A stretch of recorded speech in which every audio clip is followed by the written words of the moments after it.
Ladies and gentlemen, boys and girls, children 18 plus, you are tuned in to the Loan Officer Podcast with me, Dustin Owen, and my main man, JC. John Coleman. Dio, what's poppin'? Digging the shirt. Thank you. Digging the shirt. Look at that. You're wearing the T-Lop swag. Yeah, shout out Sam, the guy that transcribes all of our YouTube videos first in the comments. I'm actually going to send him some swag. So, Sam, this is what you're going to get. Oh, fantastic. Shout out to Sam. Yeah. Hey, can we, are you going to reload on some of that swag? Yeah.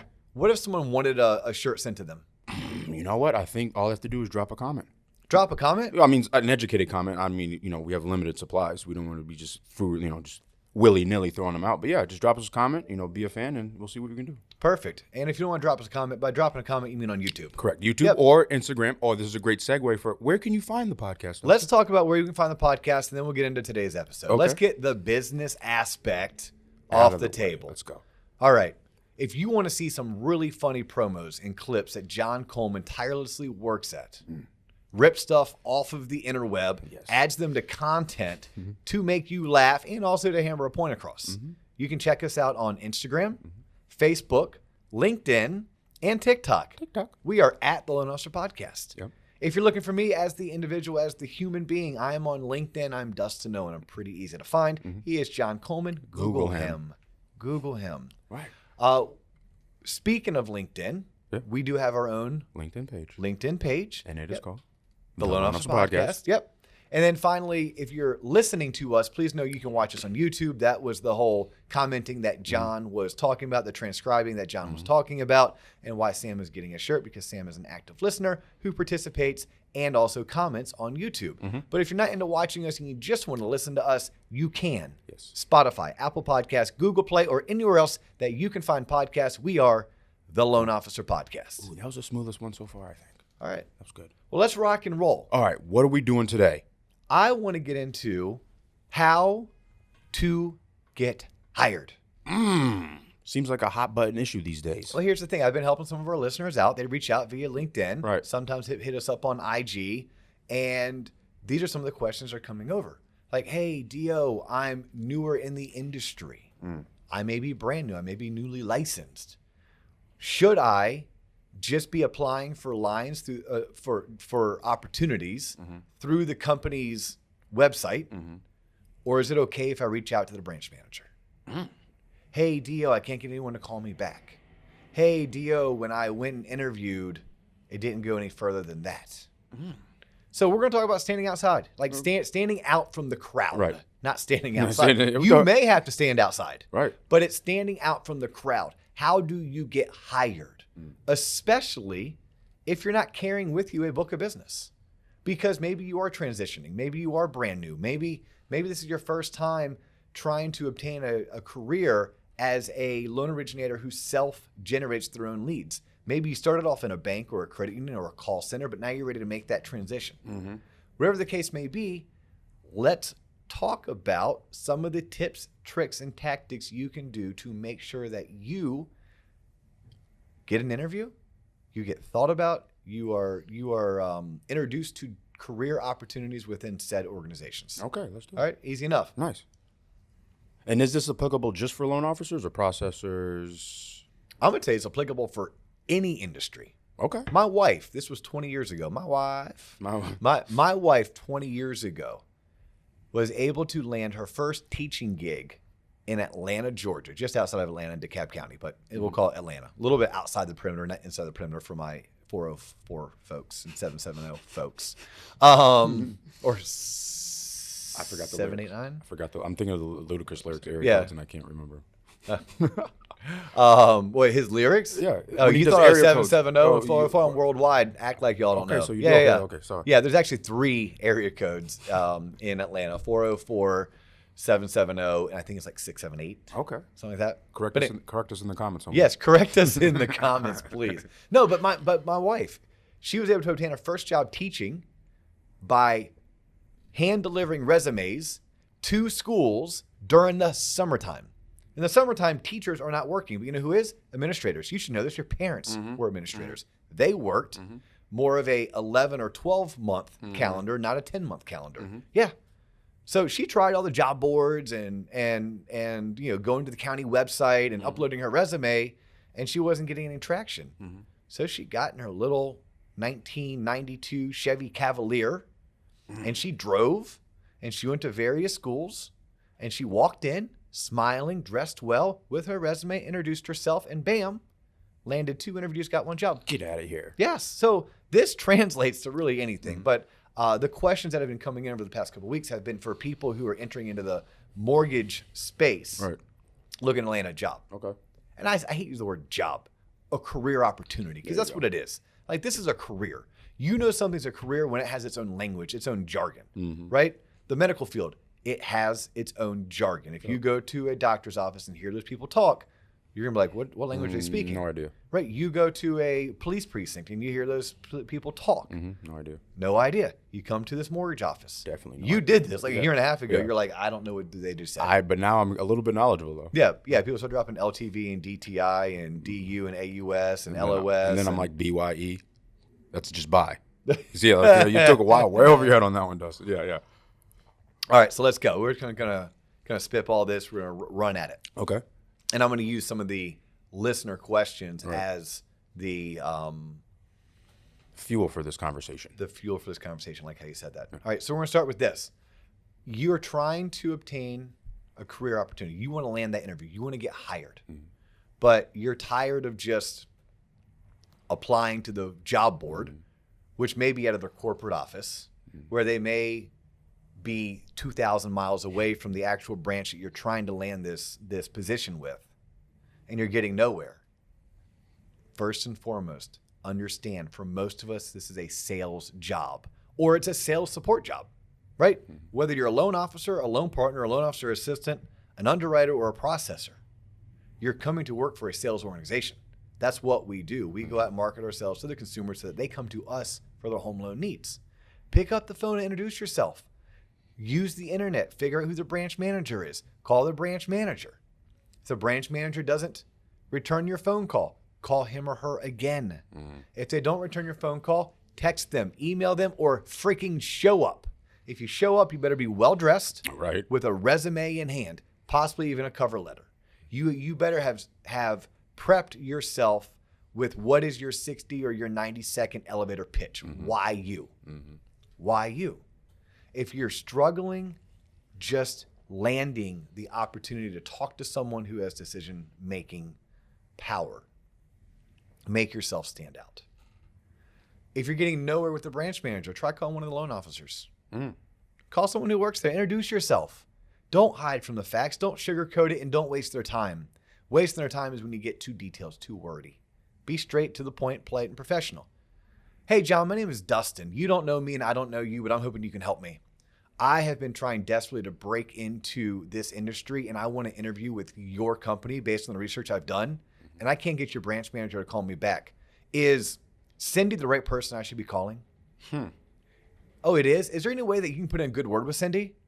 Like, if I gave you my contact information, could you hook a brother up? Could you help me out? Like, that's the type of conversation that you'd want to have. Calling the branch manager and introducing yourself. This happens. I've had people do it, and people who have reached out to me as a branch manager, when I got to talking to them, I'm thinking, yeah, there's a reason why someone from my home office is not calling you back. But I still help them. A, because I'm a nice guy most of the time, and B, because it's the right thing to do. Yeah. You know, just because they're not a good fit for my organization doesn't mean that they're not a good fit for an organization that I know of. I mean, that literally happened when we were out at lunch 2 days ago. He wasn't looking for a job, but the individual came up, a young man. Are you Dustin Owen? I thought he was going to mention the podcast. Like, are you Dustin Owen? And so-and-so was like, I've been trying to get a hold of you. And he gave you his card, and you're right, you pointed him in the right direction. Yeah. I thought he was going to be a listener that was as well. my I'm like, moment. oh my God, we Yes, made it. that was it. We made Yes. it. John and I are at the local ale house just having lunch. Yes. And someone walks up like, yeah, are you Dustin Yeah, Owen? And I was I- like, whoa, I depends. Are joke you with- serving me papers? Yeah, yeah. I joke with Dustin. It's like we'll know when we made it when he's just standing in Publix at line, just by himself, and then someone comes up, taps on the shoulder. Excuse me, are you that guy from the podcast? That's when it just blows up. But yeah, so yeah. But yeah, so even as a branch manager, when the person wasn't qualified for the position that we were hiring for, I at least gave them 5 minutes of my time, 3 minutes of advice, and someone else to call. So if you want it bad enough, it's out there. And you can call the branch manager directly. You can email, text, you can pop by. And if none of that is working, you can start calling their other loan officers. It's on their website, guys and girls. Like, it's on the website. Like, call them. Don't waste your time. Be direct, be polite, be professional, and be yourself, and leverage that. And then when someone tells you, hey, no, we're not hiring, you wouldn't be a good fit, follow up. Who should I be talking to? Who in this market do you think would be willing to, let's say you're brand new, hire a rookie? Or let's say you're a processor. Who do you know that needs a processor? Damn. Right? Because maybe you're a mortgage processor and you were just laid off because volumes have subsided because refis are starting to go away. And maybe this mortgage company isn't looking to hire, but that doesn't mean that I don't know of a mortgage company that isn't. Or better yet, maybe the mortgage company I'm thinking of, it's not me, but it's one of my friends. I know they're not hiring for processors, but I know that their top producer just lost their loan partner. Oh.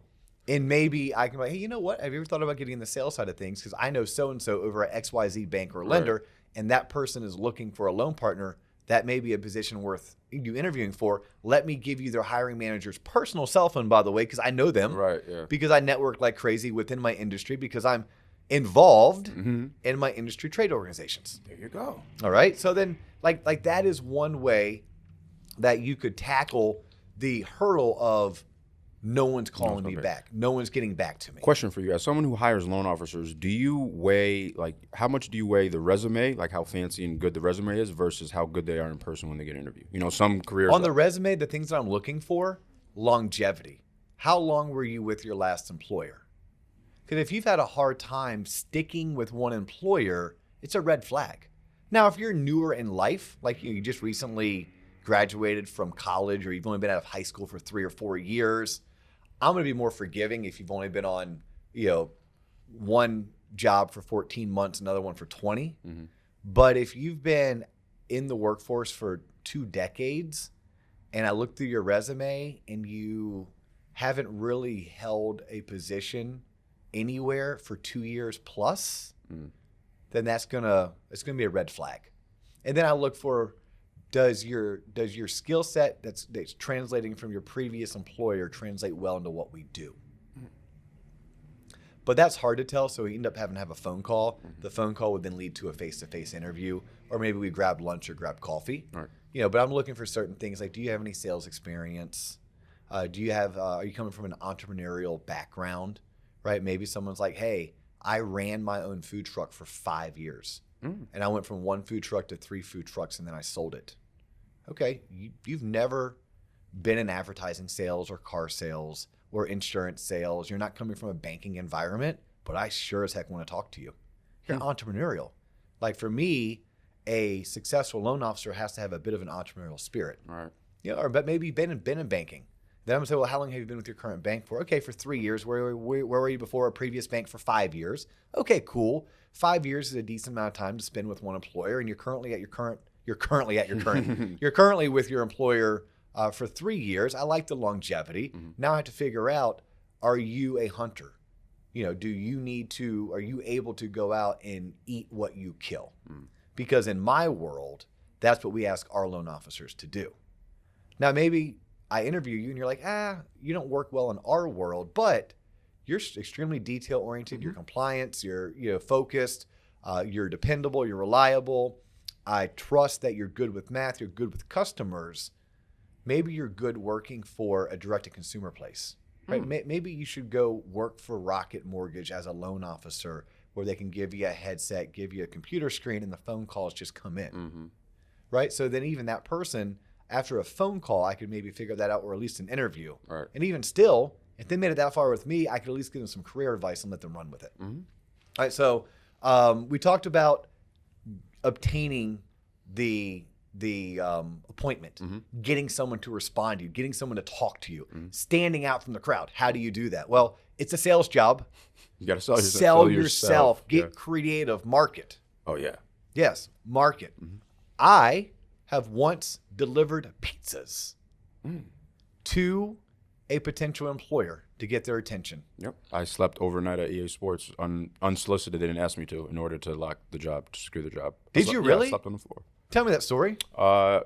So when I first started, EA was in QA. It's very difficult at the bottom. You bug testing games. I had the opportunity to still part-time move into the marketing department. During the interview, the guy's like, listen, he led with this. He's like, you will not get a full-time job out of this. So just want to be clear with you. It's a 6-month contract position moving forward. So tell me about yourself. Because they want to make it very adamant. Like, just because you got over here, you're not going to get transitioned.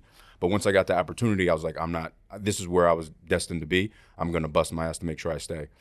So one night I had a project, and I think I was recording for a video game, and like the audio was turned off. And they were like, oh, well, shit, you need to do it tomorrow or something. Come in early tomorrow to do it. And I was like, no, I'm just going to stay here overnight and do it. So I slept like in the media department area, stayed overnight, captured everything, told my mom, I was like, yeah, I'll be home tomorrow. Woke up the next day, everybody was like coming in like, hey, what are you doing here so early? He's like, oh, I haven't left. And then that was the moment they were like, oh shit, like this kid's for real. And then from there, I was able to kind of be looked at in a different light, rather than just someone looking for a cool job opportunity at EA Sports. Yeah, because it was a part-time job, at which point it was basically temp. Oh, it was temp. That's exactly what it was. It's temporary. Yeah. But I was like, once you have an opportunity, you know what you want, you have to like do things. Just like Dio, you have to do things that are uncomfortable, that'll make you stand out, but it's well worth it in the end. Yeah, I know of loan officers who have sat in the parking lot of a particular real estate office waiting. No way. Yeah, waiting for the realtor. Now, this was easier to do 15, 20 years Right, ago because less people worked remote and technology wasn't as abundant. Right. So you could basically rely on a top producing realtor coming in and out of the office at least 3 or 4 days out of the week. Mm-hmm. So if you sat there long enough, you're going to catch their attention. Mm. Right? There are sales stories of crazy. Right, going to extremes. Yes. I mean, someone parked outside of his prospective client's house. That's so much stalkerish. But yes, to where he went and introduced himself to the person's wife. Person's wife said, no, so-and-so won't be home till 5 or 6. This was like 10 a.m. He goes, okay, that's fine. I'll wait. And the wife would bring coffee out to him intermittently throughout the day because she saw, hey, this dude's not leaving. He introduced himself. He was polite and professional and obviously didn't scare her into thinking he was a creeper. Right. And sure as heck, when her husband got home at 6 p.m., he was waiting for him. Wow. Just wanted the introduction. Just wanted to put a face with a name. Right.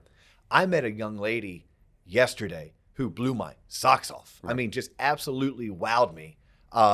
If I can get her on the podcast to interview, just heads up, Casey McElroy and Mike Williams. I have a feeling her story may one up your story. It's not going to knock the fact that you gentlemen did great production your first year or two in the business. But this lady might have done a little bit more. And her second year might be a lot more than what Mike and Casey are currently doing. Well, let's see, right? It's still halfway through the year. Right. But here's what impressed me about her. One, and I just met her. She does not work for us. She works in the same industry. But I met her and I started hearing her story. And I realized, oh, she's been successful in anything that she's done. Like, she was one of the rare people who was able to do like multi-level marketing at the highest level and make money. Like 98% of the people like lose money in a ton of time. Right. She actually did it. But I started like just kind of picking her brain about how she learned the business. Oh, did you use Zenix, or did you use the Mortgage Bankers Association School of Mortgage Banking, or did you do this? Did you do that? And she said, I went to that office for 30 days, a whole entire month. I attended every meeting, every training, and I worked for free. What? She worked for free. Well, before she even decided to study for her NMLS, pass her SAFE test, and get licensed. Well, it must have been easy for her because she doesn't have kids or anything at home. She must have had a bunch of free time on her hands. Yeah. No, 3 children and a career doing something else. Wait a minute. Yes. So whatever it took,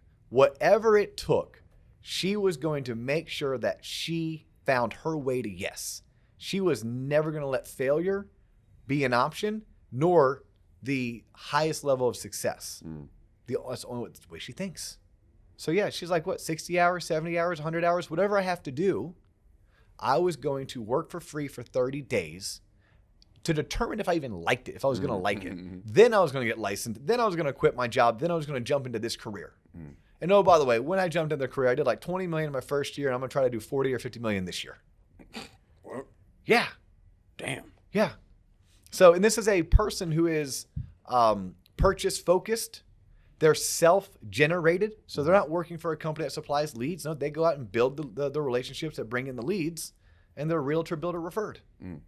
Like, so it can be done. And that's, you take that same mindset, whether it's your mindset of sleeping on the floor and working all night. My wife's mindset, a school teacher. A school teacher went door knocking because she wanted a job that bad. Right. Yeah, if you're sitting back wanting a career opportunity with a certain company and all you're doing is submitting your resumes. Oh, bro, yeah, good luck with that. Yeah, come on. You don't want it. You're showing me. Don't even, before I even got this job with Waterstone, I applied to, I counted, it was like 95 something jobs. And at some point, you sit out there, you get caught in the trap of just pressing submit, apply, and then just hoping the phone will ring, but it really doesn't work that way. Yeah, if you want something bad enough, you go out there and make it happen. Oh, yeah. So let's go ahead and parlay this. You got the meeting. Mm-hmm.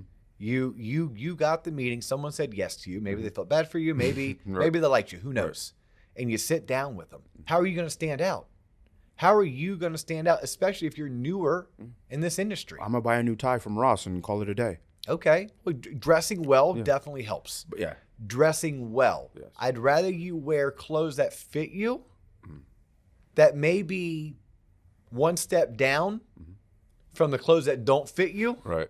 That's one step up. Like, I'd rather someone come in nice slacks and a polo because it fits you, it's new, and it looks good, than the suit that your mom bought you for your junior prom. Wow. Yes. Let's make sure the clothes that you wear are stylish, clean, and they fit you. But yes, you should dress to impress. But no, let me walk you through some of the thoughts and ideas that I have. And this is going to be more for the younger professionals on the sales side. Now, anyone else in various industries, right. I can talk to how a processor could bring value to the interview, how an underwriter can bring value. So let me circle back to it. Okay. But I want to give ideas and examples of how a loan officer or a future loan officer, or even someone interviewing for a loan officer assistant or a loan partner position could make themselves stand out. You come into the interview, did you bring a lead with you? You know what mortgage companies love? Leads. Leads. Yes, any sales company. Damn. Any sales company. Life insurance, right? Who's the guy, Jeff with Tom James? He wants a lead. Jeff DeShadow. Yeah, Jeff wants a lead to someone who wants to buy nice clothes. Right. A businessman or businesswoman who likes to have nice work attire. If I'm interviewing with Jeff, maybe I bring to Jeff 3 names of people that I know that could be my dad's friends, it could be my dad, it could be my uncle, it could be my next door neighbor that work in a profession that require a certain uniform, and that's the uniform that Jeff sells. Yeah. So I'm going to first say, if you want to stand out, bring something of value, bring a gift. And a gift could be a contact that could lead to business. If you're a loan officer, let's think about this. What if you rolled in and you said, these are the first 100 realtors and builders that I'm going to call on. I developed this list by calling 50 of my friends and family and working my Facebook and Instagram accounts. You'd be doing more work than some loan officers that already got the job. Correct. But you're going to stand on it. Wow, this person wants it. Right? What if you're not licensed and your thought is, well, I want to find the job first because I want this company to sponsor my license, or I want this company to pay for me. Do you have to? Could you not find a way to start cranking out at least the coursework where you front your $600 or $700 that's going to be required? Can you not show up already licensed? Hey, I'm already licensed. Well, if you're already licensed, you're going to stand out from someone who's not licensed. Let's take it one step further. Currently, until we develop something better, one of my favorite companies from a training platform standpoint is a company by the name of Zenix. You hear me talk about them all the time. And I'm going to talk about them until I find something better. Or if I can't find something better, John, you and I are going to create it. Absolutely. You and I will create our own training. But right now, they're who I deem to be top of class. Right. And what if you came and you're like, not only am I licensed, but I've also passed Zenix ground school. Ooh. I'm also licensed. I've already passed Zenix ground school. These are the 3 people I know right now that are looking to refinance. And these are the first 100 realtors and builders I'm going to call on in my local market to network with. Let me show you to your new office. Correct. But these are things that you're going to have to do in order to stand out from the crowd. How do you get hired? How do you land the job? How do you land the interview? These are some of the tips, tricks, and tactics. I shared a story about me sending a pizza. Right. Now, at the time, I was still in TV advertising. I was working down in West Palm Beach for WFLX Fox 29. Okay.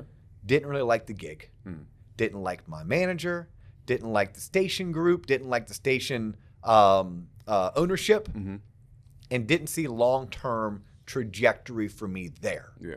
But there's a Fox TV station in Orlando, Florida that wasn't a affiliate station. It was actually owned and operated by 20th Century Fox. Okay. And Orlando's a bigger market than West Palm, bigger opportunities. I wanted that job. And I understood I was probably 2 years away from it. Right, yeah. You know, from just a skill standpoint, I was good. And I definitely stood out amongst my peers, but there was people who'd just been doing it longer. And those people who had been doing it longer had more experience, and their resumes were going to looked at in front of mine. So I came up, I wish I could remember what it was, but I came up with something super creative. And I called the local Papa John's or Domino's or Pizza Hut. Can't remember which one it was. If it was today, it'd be Marco's. Shout out to Marco's Pizza. It's my favorite. But in terms of like the national chains. And I had 4 extra large pizzas delivered with a note from me. What? Just trying to catch their attention. So when they opened, okay. And guess what I got? A phone call? Phone call. Yeah. I got a phone call. How long after they were delivered? Like same day or like next day? Next day. Nice. Hey, we're really impressed. Now, I was told, hey, we're really impressed. You're currently our number 2 candidate. How'd that make you feel? Shitty. I wanted to be the number 1 candidate. What was the end of the story? Did you get the interview? Did you get the job? I did not get the job, which everything happens for a reason. Okay. A month later, I landed the job with a company by the name of Home Bank Mortgage Corporation. Yeah, and then Home Bank put me through my training program, taught me the business, gave me my start, believed in me. 6 months later, I had moved from West Palm Beach to Orlando. I am out with my wife, who is pregnant with our first child at the time. Well, I guess he's still our first child, but he was in the womb. Yeah. And the guy I would have worked for came up to me. He's like, oh my God, I've been trying to get a hold of you. Did you finally move to Orlando? He's like, I tried to call you 3 months later to offer you the job. No way. I'd already moved to Orlando, switched my cell phone number. I got away from the 561 area code, picked up a 407 area code. What? Yeah. That's crazy. Yeah. It's funny how the universe works, because if he called me 3 months into my LO gig, you would have. It's a good chance. The offer was good enough. Damn. The offer was good enough. And my career would have been way different. My income would have been way lower. Yeah, I probably wouldn't live in Orlando currently. That is because crazy. that career would have caused me to it would have required me to jump around, especially if I was trying to climb the corporate ladder, which people like me, that's what we're kind of always looking to do. Need the next challenge. Yeah. But yeah. So I guess maybe the pizzas did work. Yeah, that's what I'm saying. In the long run. Well, can you share a story of one past candidate or employee that you've interviewed that really stood out and what they did, and then juxtaposed to someone that came in and it's like maybe tried but just crashed and burned, without naming names? No, I'll name names. Okay. Yeah, because like the two, like there's a lot of people that come in from I'm going to do this from a processing underwriting standpoint that we interview, or closers that we interview, or loan officer assistants and loan partners. And it's a smorgasbord of what stands out on that. But I promise anyone listening and watching that I would give an example of what could a processor do to stand out? What could an underwriter do to stand out? You're going to stand out if when you come in, you tell me that you have a following of loan officers who are going to be so upset that you left your current organization. They're going to want to know where you went, because they want to follow so you'll process for their loans. As a hiring manager, if you're a processor and you're like, hey, not only am I going to come over, but I have these 2 or 3 loan officers that I think want to follow me. What? If you're an underwriter, hey, I underwrite for XYZ company. If you hire me, I think I can introduce you to these branch managers, area managers, or loan officers that I just have a great relationship with. Right. Okay, so it kind of works both ways. Right. All right, so you were asking the question of like good and bad. Right. Some examples of as a hiring manager that when I knew. When I know on the non-sales side, it's typically someone who has a hard time holding the same position with the same employer for any type of longevity. Right? Like you stood out. How many years were you at EA? 13 years. 13 years. Yeah. I look at our girl Cam, who's a loan partner for Kevin Murphy. 13 years. Yeah. right? Even Shirley Agudelo, who's now our processing manager, we hired her to be a loan officer assistant. But what stood out, even when Shirley was 22 or 23, she had the same job since she was 19. It was a bank teller for Banco Popular and had been promoted 3 different times. So a 19, 20, 21-year-old, same job for 3 years, promoted 3 times.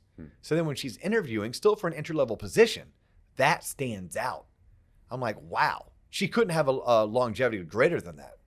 So typically when we look at a hire that doesn't go well, it's just that. Or it's we as hiring managers are trying to jam square pegs through round holes. And you're telling me you want to go into sales, but when I look at your resume, there's no entrepreneurial spirit. There's no history of sales success. Those are things that when we look back and something didn't work out, it was that. Or when I interview you and I ask you, well, what happened here? Oh man, I got this new boss and he was such a jerk. Or, oh, I went here and they totally lied to me and they told me that X was going to happen and Y was going to happen. And there's always a good excuse for why you didn't have success. Yet, if I really dug into it, there's still people who work there who are still successful, but you're not one of them. I typically find that successful people find a way to be successful regardless of circumstance. Put that one on TikTok, right? Successful people tend to find success regardless of circumstance. So in hindsight, it's always easy to Monday morning quarterback. But those are things that didn't work out. So when we hired Casey McElroy and Mike Williams, here's why I knew it would work out. And you never know anything in totality. I just had a really good inkling. Okay, Casey he was well-dressed. He was well-spoken. He's a good-looking dude. And when you're in sales, being presentable helps. It just helps. If you can speak well and you can look well, okay, that's going to help. Casey's from the area.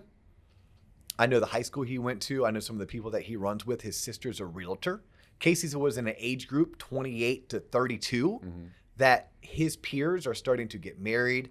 They're starting to buy their homes. They're starting to start their families. So certain things I'm like, oh, wow, that works in Casey's favor. He's from the area. His sister's a realtor. He's in that demographic. He dresses well. He speaks well. Okay. He was a team captain at Auburn University for their baseball team. Oh, he has leadership skills. Yeah, just a little. Yeah. Someone looked at him amongst 26 other people and said, hey, we want you to represent us on the field and off the field. And then here's what I really loved. Casey was drafted by the Padres to be a Major League Baseball player, and he never made it. Never. He was a AAA All-Star twice. By the way, if you don't know this, you don't make money in the minor leagues. Like minor league baseball players may make $8,000 a year. It's a 5-month job or a 7-month job. Y'all bunk up together like 7 deep in a room. Yes. Now maybe by the time you've gone through arbitration and you're X amount of years in the minor league system and you're in the AAA system, you may be making decent money, like something along the lines of what maybe a school bus driver or a journeyman or an apprentice electrician may be making. It's very entry level in the business world, but you're at least making something where you can only have 3 roommates and not 7, and you don't need the part-time job in the summers and the off season, not the summers. That's just when you're playing baseball. So anyhow, Casey never made it. Never made it to the big show. Never made the big money. Now Casey has dozens of friends and ex-teammates that are making league minimums like $600,000 a year. Some have multi-million-dollar contracts. Casey had what I call a chip on his shoulder, and I look for chips. I look for something. The first 2 years in this industry, man, they're not fun. You're going to get beat up, bruised, kicked while you're down. You need something that you can put your eye on the prize. And then I've never told Casey this. Casey is what I would call an undersized athlete, right? Casey is not 6 foot. He is below 6 foot. He's somewhere between 5'5" and 6 foot.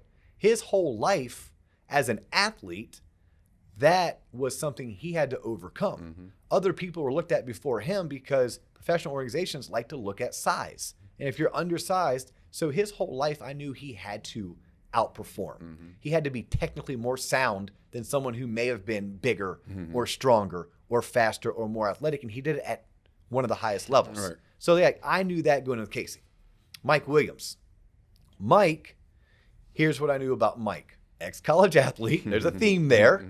So I like that. And you're going into sales, I want someone who's competitive. Mm-hmm. Now, you could be a competitive chess player. In fact, I may like chess better than football because your brain is just sick, right? So, but Mike was a competitor. His first degree was law enforcement. He's a big tough guy. He was like 6'5", 300 pounds. He's like all into MMA and would like with his 2 fingers crush me, right? But Mike dabbled in car sales, and for 5 years, went from dabbling. He was waiting for his next law enforcement job to if you listen to his episode to come around, and he started dabbling in car sales because he couldn't sit still long enough, and he just got good at it. So Mike was a #1 producer 5 years in a row at his local car dealership. So, competitor with sales success, and then he tells me, "Oh, I have over 1,000 people who have my cell phone number because I sold them a car and they call me for everything, Dustin." Oh, I'm sorry. What did you say? Yeah, 1,000 people have my cell phone number. Because when you sit down and talk to Mike, and he's been on the podcast twice now, early on because he was trying to teach us how to buy a car. Right. But then later, once he actually made it, quote unquote, I wanted to interview him and talk about his success. And what you see is what you get. Yeah. I mean, he sits back. It's it. Yeah. Kind of mumbles when he talks. It is. He doesn't have too much voice inflection, doesn't show too much excitement, but people like him, people trust him, and he takes care of his people. He does. But from a sales standpoint, I knew he was a competitor. I knew he would grind it out. I know he knows what it means to overcome adversity because as I got to know his football story, he talks about all of his injuries and how he had to overcome this injury, how he had to change schools, how he's so happy he changed schools. Like, it's a really cool story about his collegiate career, but his injuries kept him from ever having success outside of college. He has friends that are multimillionaires because they played in the NFL. He didn't get that opportunity. There's a small chip there. He doesn't like to lose. He's a fighter. He's a brawler. He's a tough guy, and he has people. So like those were certain attributes that stood out. Now you know what he also did, and Casey did. I got a handwritten thank you note when we were done interviewing. Really? They already showed that they know what it means to show appreciation, gratitude, and to follow up. And those were huge. So like for anyone who's tuned in this far and you're contemplating your next career move and you're trying to figure out, well, how do I land the interview? How do I separate myself and gain the attention of one of the hiring managers? Well, get creative. We shared some ideas with you that work, but come up with your own. Sometimes you have to throw crap against the wall to see what sticks. Don't just hit apply and hope they call you back because we're well past that point. Yeah, and then when you land the interview, you have to keep in mind you have to separate yourself. Now, if you forget to do some of the things that we taught you to do today, make sure you follow up. Make sure your follow-up is representative to how bad you want this opportunity. Well said. I mean, do you want the opportunity so badly that it's worth an email? It's worth a handwritten thank you note? Or is it worth a fruit tray? Is it worth you realizing that the hiring manager is a huge Yankees fan and for $100 you figured out that you could buy on eBay some kind of a cool Yankees themed gift and you have it sent to that person's office with a note attached? You should end this episode by telling folks what you like. I would love for you to get inundated with stuff after this episode. Good stuff, though. You know what I like, John? What's that? And we'll end the episode this way. I like for people to tune into the show. This is our passion project. We are motivated. When we see that 5 more people started following us on Instagram, you and I get excited. Love it. When we see the comments in YouTube, we love it. When we get show suggestions, guys, we love it. You make our job that much easier. When you let us know what you want to hear, we'll do our best to fulfill the request. If we can't fulfill the request, we'll find something like it. Absolutely. You will be our motivation. We like it when you subscribe, when you share, when you give us a 5-star review. So please continue to do so. We'll continue to push out content. He's John Coleman. I'm Dustin Owen, and you have tuned in to the Loan Officer Podcast. We'll catch you on the next episode. Deuces. Peace.